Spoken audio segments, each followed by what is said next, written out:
Welcome to my presentation for the Tiny House Summit. My name is Saul Hansen, and I got involved with tiny houses when I volunteered to help my local high school with their tiny house program. They built tiny houses as part of their shop class. From there, with a group of other people, I founded the Collaborative Tiny House Project so I could help other schools replicate and implement other tiny house programs. And everything has just kind of gone forward from there. It ended up being a lot larger project than we initially thought, and so just as a result of committing to it, learned a lot of different material.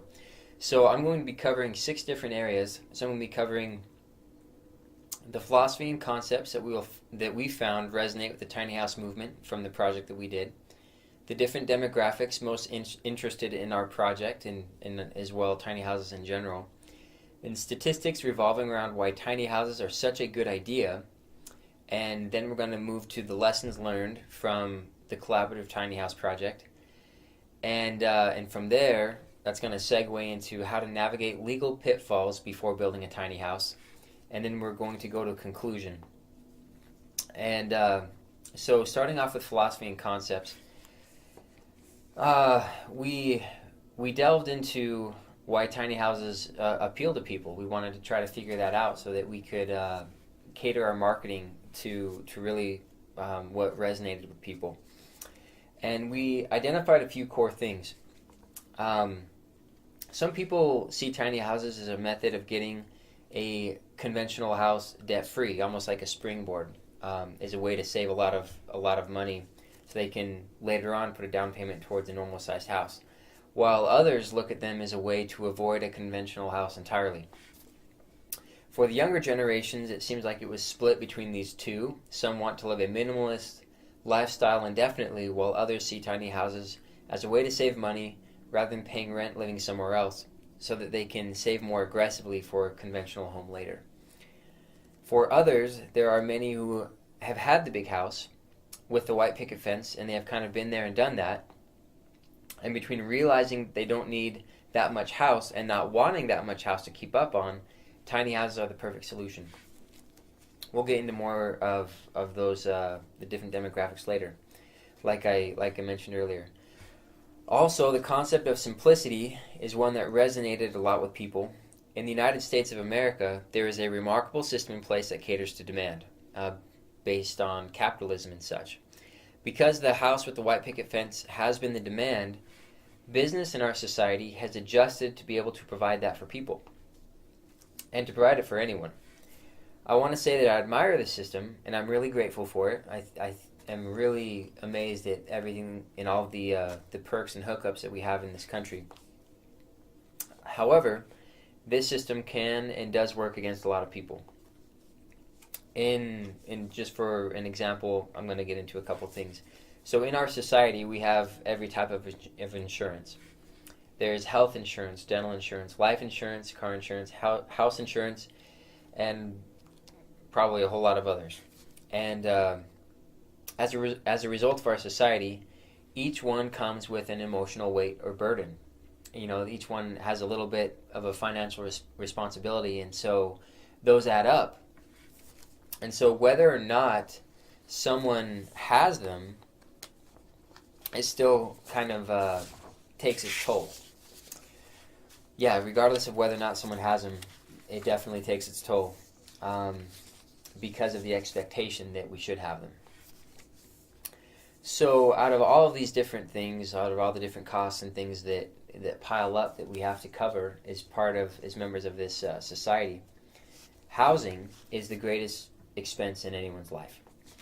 It's the single greatest investment that anyone's going to make in their life, and they're really expensive. So between rent or a mortgage, there isn't any one area that costs as much as a house or housing. Businesses everywhere charge whatever the market will bear. It doesn't matter what the market or the industry is. That's just kind of the way that it works. So as a result, housing costs can inflate very rapidly. I was talking with a friend studying to be a real estate developer at Columbia University in New York City, and he said that in general, a good rule to follow in order for anyone to have a high quality of life, that housing should not exceed 30% of their income. And what he said is that in New York and areas of New Jersey and areas like that, where it's densely populated areas, that housing costs are equivalent to 65 to 70% of people's incomes. And so what that does is it locks them into their circumstance. You know, housing is so expensive that they can't direct anything towards any type of savings or any type of basically setting up a means to improve their circumstance. So it pretty much locks them into a class. And so housing, like expensive housing in those areas, it creates a greater divide in classes as people are putting so much money towards housing that they can't afford anything else. So tiny houses place housing costs easily inside of that 30% income range. Whether you're having one built or whether you're renting, either way, it fits in that range really easily. So even for people working minimum wage jobs, it still fits at that 30% income range, which is pretty remarkable. So for all of the different emotional burdens that come with all the different insurances and hookups that is expected of citizens in our society, tiny houses provide the means to save so much financially that all of those other areas, or most of them, become a non-issue. So by making housing really affordable, it really boosts the quality of life in every other area because there's so much more extra income and extra finances to go, to distribute in different ways. So what is great about tiny houses as well is that the highest level of quality can be attained by anyone. So say, for example, people who have really large houses and very, very lavish houses with incredible finishes, amazing tile, different things like that. What's really incredible about tiny houses is that because they're so small, you can really max out your materials with the finest materials and the finest products and still be able to afford it just fine. When between having counter space and partition walls and different things like that, when there's only 150 square feet of flooring, you can max it out to the most expensive product available. So, and I'll get into more of that a little bit later with some of the experience with the collaborative tiny house. So, tiny houses provide access to the highest quality of living environments for anyone, and this standard of quality is a really important element when it comes to tiny houses. And in my personal opinion, this standard of quality must be perpetuated and preserved in order for the movement to continue moving forward and gaining momentum. And I'll cover a little bit more of that in the conclusion. So going on to demographics, with our budget for advertising that we did with the collaborative tiny house project, we did several different marketing campaigns on Facebook and different social media platforms. And with each one, just because we were kind of experimenting, we would target a different demographic that was very, very specific. And most of all was a very narrow demographic. So we found that by far the greatest interest in tiny houses came from women, and two demographics of women specifically. The first was women between 25 and 35 years old, and the demographic that had the most interest in tiny houses out of them all was single women of the baby boomer generation.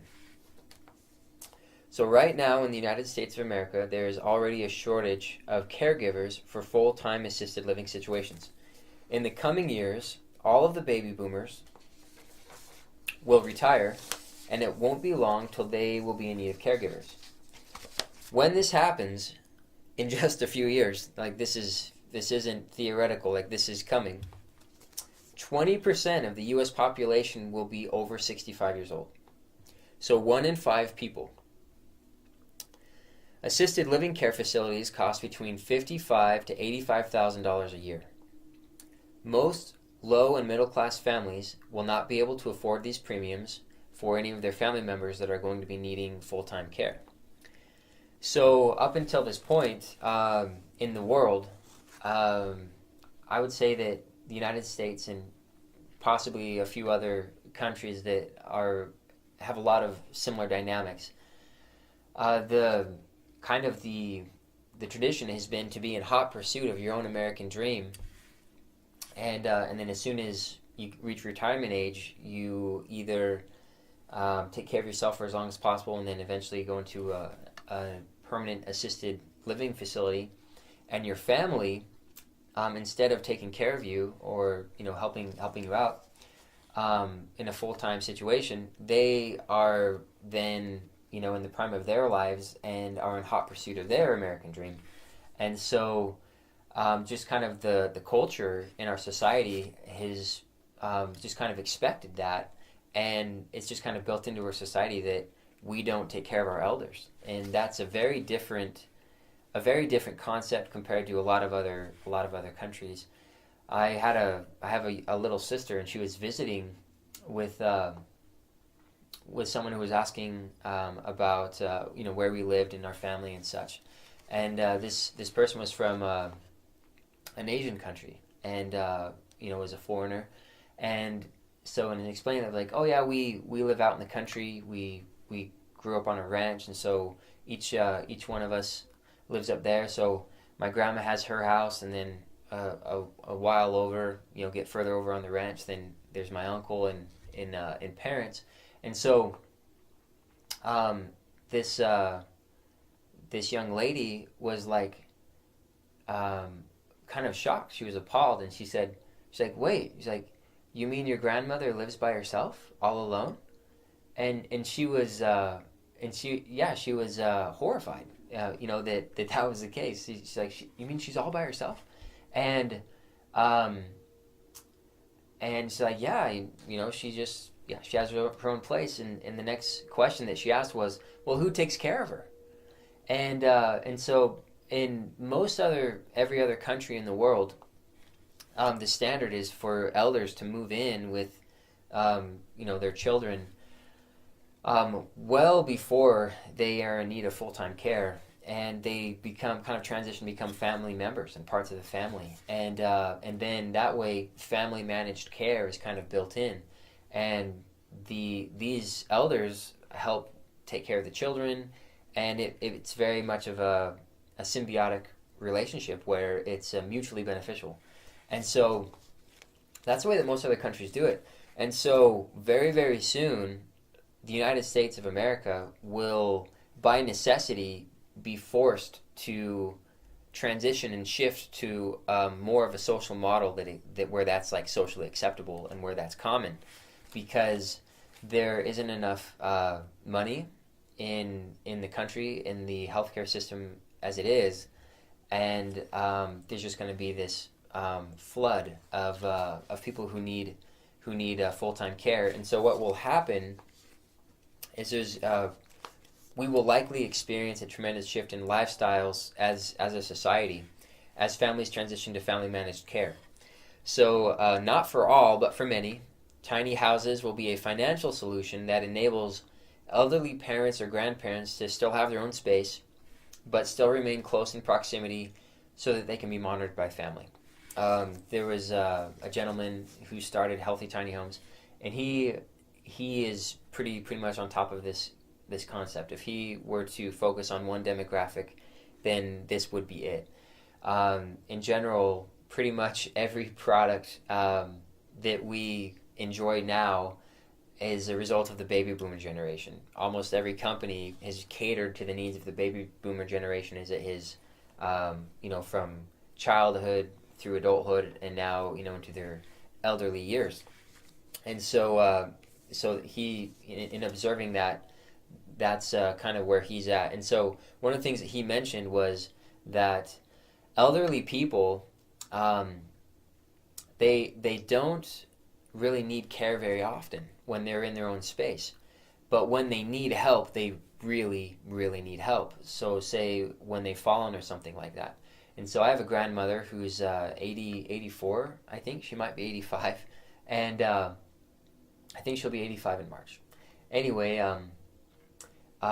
she has not fallen very often, but when she has fallen, she needs help immediately. And so by having tiny houses, where they can be monitored and different things like that, and anymore, technology is so mainstream where it would be very easily to set up systems in the tiny house to be able to quickly alert a family member if someone elderly in the family has fallen. And so it'd be very, very easy to set things like that up. And so tiny houses will probably be a very viable solution to serve that need of family managed care, which is coming. So I'm going to share the following demographics that we found through our marketing campaigns, through our ad campaigns, that might benefit from tiny houses.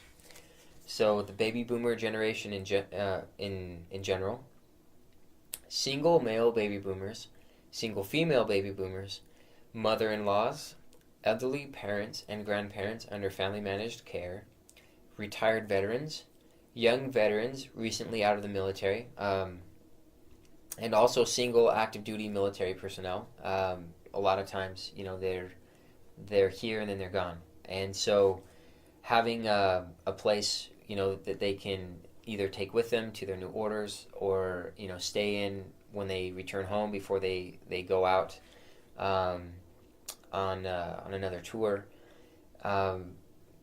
It seems like especially relevant. And then bachelors and bachelorettes, college students, and special needs, adults with autism and Down syndrome. I'll get into that demographic a little bit later. And then young couples, like young couples without children. And then small families, depending on the size of the tiny house. And then the homeless population. And then also tiny houses can serve for replacement boarding houses. I'll just explain that really quick, as I haven't written much of it later.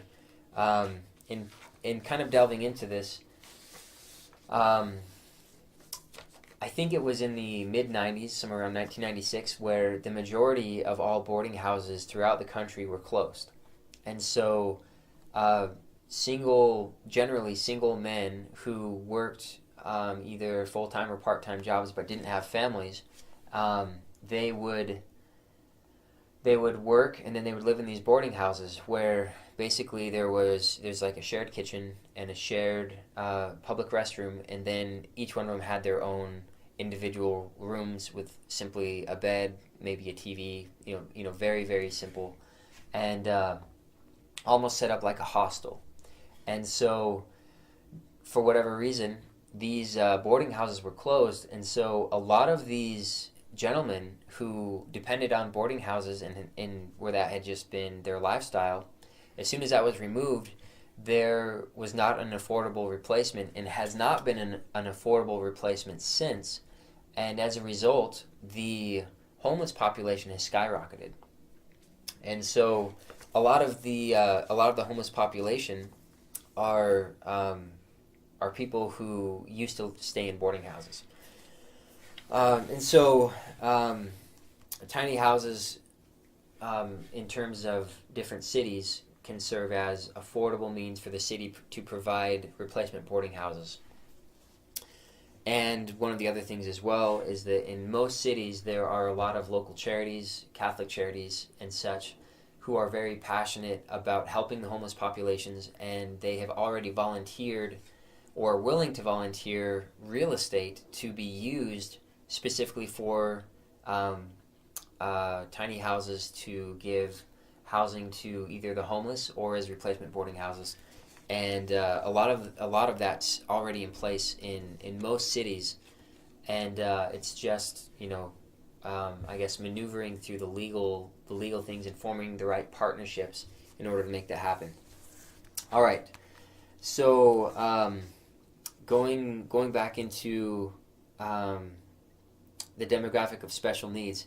So in college, I designed a Center for Autism in one of my architecture studio classes, and in doing that, you learn a great deal about whatever purpose a building will be designed for. If you're designing a dentist's office, you in essence have to become a dentist in order to know all the things that they need, down to very specific things. So the team that I was on, we were able to learn a great deal about autism in general.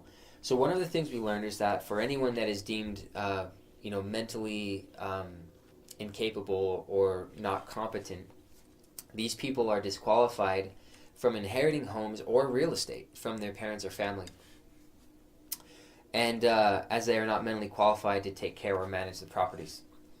So for parents that have taken care of a child with autism or Down syndrome their entire lives, once the parents get so old that they either pass away or need to be placed in care facilities themselves, then the child they were looking after must also be placed in a facility.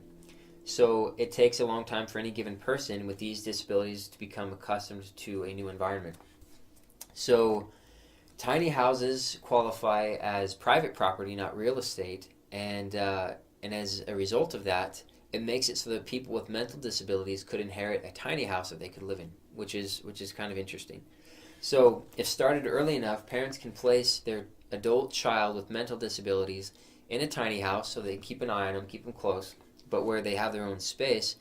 And as those parents who are the primary caregivers become older and older, they can slowly wean that child into living in the tiny house so that when the parents can no longer be there, that child has a familiar place where he or she can stay. And so, just in general, there are a great number of demographics that tiny houses can serve, and each one of these demographics comes with its own very specific dynamics, its own specific needs, and challenges. So, moving on to statistics in regards to tiny houses, from the American Community Survey, the average debt still owed on a mortgage in America is $122,000 on average. And so roughly 30% of the population has paid off their mortgages. And statistically, the other 70% generally will never even finish paying off their mortgage by the time that they die. So, said simply, even though our society provides the opportunity for anyone to get a large house with a white picket fence to enjoy for their lifetime, the majority never pay it off. So for the majority, the system really isn't working. It really isn't serving the majority of people. So the system allows people to take on more than they can realistically afford to pay off. And in that way, banks don't really have the best interest of people in mind. It's just the way it is. As I mentioned earlier, either by living in a tiny house to save for a conventional house later, or avoiding a conventional house entirely, tiny houses kind of completely change the game. So, unfortunately, banks have no incentive to get behind tiny houses the way they get behind mortgages, because there's no profit in them. A $50,000 business loan, for example, if paid back in 10 years or under 10 years, will only provide a bank between $500 to a few $1,000s depending on the interest.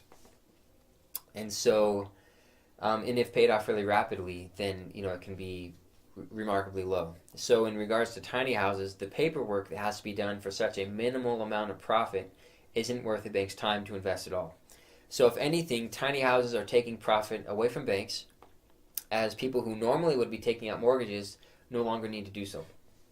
So currently, the way it stands, there is no way to finance building a tiny house the way that people can typically finance building a conventional house. There aren't any large national banks who have set up a system that benefits them in such a way that it's worth their time, but also makes it so people can afford tiny houses. It just hasn't been done yet. There are not any banks that have set up a system that caters to tiny houses. So currently, the only way to finance a tiny house is out of pocket, really. And so, as tiny houses are generally a tenth of the size of a conventional house, home repairs cost a tenth of what is normal. If a new roof normally costs $15,000, it only costs $1,500 to replace a tiny house roof. So, not many people have $15,000 to spare when it comes time to fix their roof, and that's what home equity loans are for, and which just put people more in debt just to keep their house in repair. But just about anyone can afford $1,500 and can save up $1,500 in a few months, and so in that way, tiny houses really change the game as far as what people can afford as well. So I'm going to cover some lessons learned from the collaborative tiny house and the project that we did there. So my sister purchased a tiny house shell from a local school, and I helped her finish it in as well as with several others in our family and also in our community. So I'll be showing some footage that shows it off and shows the completed tiny house. So we learned that when it comes to RV codes, building codes, and zoning, tiny houses are the underdog. It is not legal to live in an RV full time. As RVs by nature are nomadic, it is almost impossible for the government to regulate or enforce this law. So even though it isn't legal to live in an RV over 6 months, that's the law, even though it really isn't enforced heavily at this moment. So all of us know at least someone who lives in an RV full time. Most RV parks only allow an RV to stay for 6 months at a time as a way of enforcing this law. But then you have tiny houses come along. So they are also nomadic in nature, but they are built in such a way that it is obvious that people intend to live in them longer than 6 months. So what do we do with these things? Do we put them in with RVs? Do we put them with normal framing? And as of right now, tiny houses still need their own category. This is my opinion. As they really don't fit any of the existing categories, RVs, for example, have no structural or insulation regulations at all. Like, you can build it out of sticks. It's pretty ridiculous. And so whereas tiny houses are framed with conventional stick framing, which makes them entirely structural and incredibly sound, and they're insulated really well, just like a normal house is. So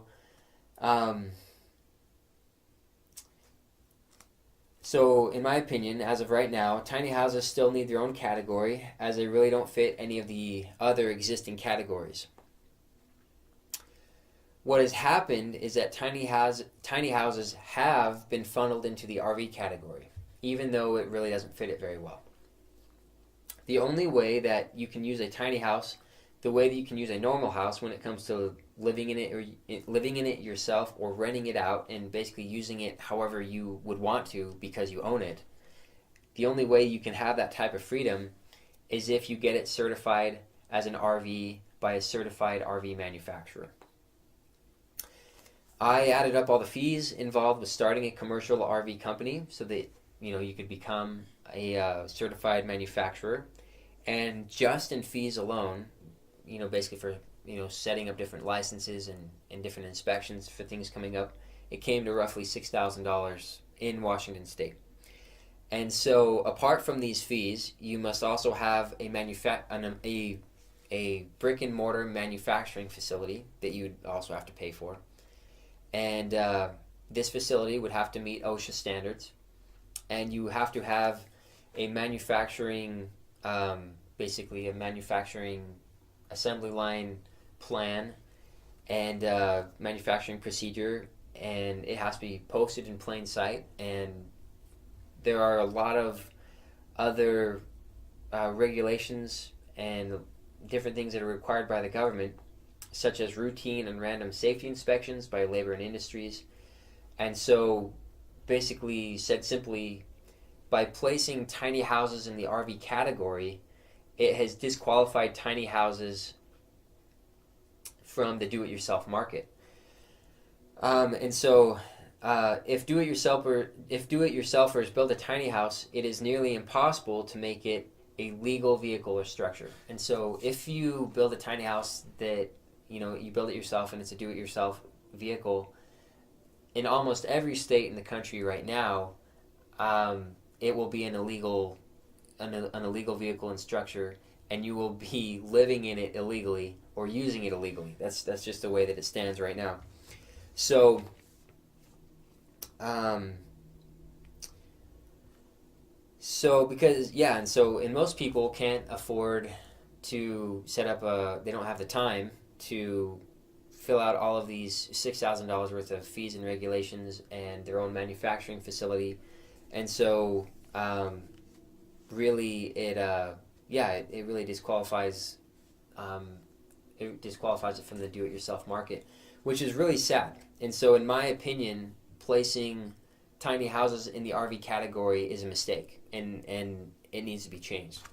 So, As it stands right now, people are living in and traveling the country in tiny houses, and the government is not cracking down on them the same that they aren't cracking down on the thousands or millions who are living in RVs full time. And so it's just kind of this, what do we do? Do we change this law? We can't change this law because it's a precedent, and so there's a lot of it's just kind of up in the air right now.